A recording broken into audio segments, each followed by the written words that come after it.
Para pamirsa Sinode GKJ ing patunggilanipun Gusti Yesus Kristus. Wilujeng pepanggihan ing acara renungan harian Minggu Limrah dinten menika, dinten Rebo, Surya kaping 17 Juni taun 2026. Kula Penatua Nuryani Pujiastuti saking GKJ Sabda Winedhar Klasis Kartosuro badhe ngaturaken renungan harian kanthi irah-irahan wong mursid minangka pepadang. Wondene minangka tetales kapendhet saking kitab Wulang Bebasan bab sekawan ayat 18 ingkang mekaten suraosipun.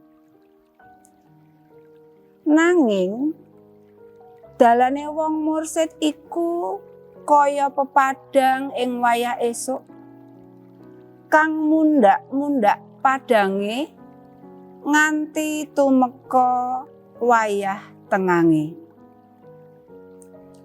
Para pamirsa, menapa to tegesipun tiyang mursid menika? Tiyang mursid inggih menika tiyang ingkang nggadhahi wewatekan adil, suci, ngabekti dumateng Gusti Allah, gesang miturut angger-anggeripun Gusti, sarta nglampahi tumindak kesaenan. Wondene pepadang menika ngemu suraos ingkang mawarni-warni. Kados dene Roh Suci roing pepadang ingkang madangi, ingkang paring panglipur lan tentrem rahayu ing gesanging manungsa para pitados. Ulate padang nggambaraken pasuryan ingkang sumringah, grapyak lan boten besengut. Para kinasih, lumantar kitab Wulang Bebasan sekawan ayat 18 kala wau, para pitados kagunganipun Gusti kabrek sageta dados tiyang ingkang mursid, ingkang saged dados pepadanging jagat ing gesang padintenan dumugi pungkasaning gesang ing pundya papan Gusti mapanaken kita. Sampun ngantos mbleret saya suda uripipun, sansaya malih ngantos pejah, kapara langkung-langkung uripipun. Inggih menika sejatosipun patimbalanipun Gusti Yesus kagem para pendherekipun. Para kinasih, lumantar gesang padintenan kita sageta tansah ndatengaken pirugun, paring apunten ing apunten, lajeng sageta ugi ngecakaken katresnan kanthi welas asih dumateng sesami. Satemah gesanging para kagunganipun Gusti ndadosaken berkah tentrem rahayu saha mranata sae utawi berdampak positif ing satengahing bebrayan. Panci mboten perkawis ingkang gampil nindakaken pakaryan menika.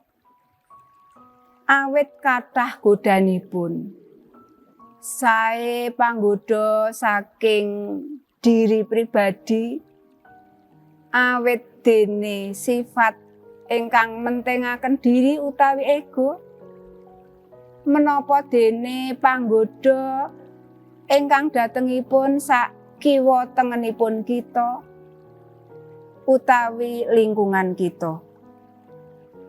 Ananging menawi kita tansah pasrah, sumarah, mbikak manah kanthi adreng nyenyuwun dumateng Gusti, tamtu Sang Roh Suci badhe paring panuntun.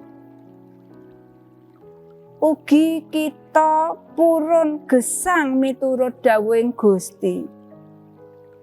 Temtu Gusti ugi paring kasagetan, paring pitulungan, lan paring pepadang ing manah kita.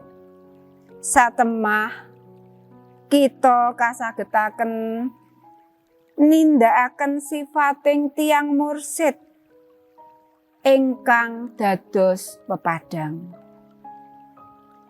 Satemah ing pundhia papan tiyang mursid tansah dipun antos-antos rawuhipun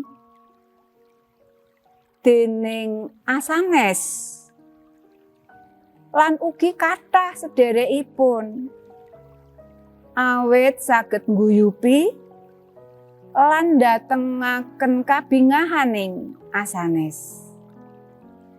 Mugi Gusti tansah paring pitulungan lan paring kasagetan dumateng kita nindakaken dadosa tiyang mursid ingkang dados pepadang. Amin.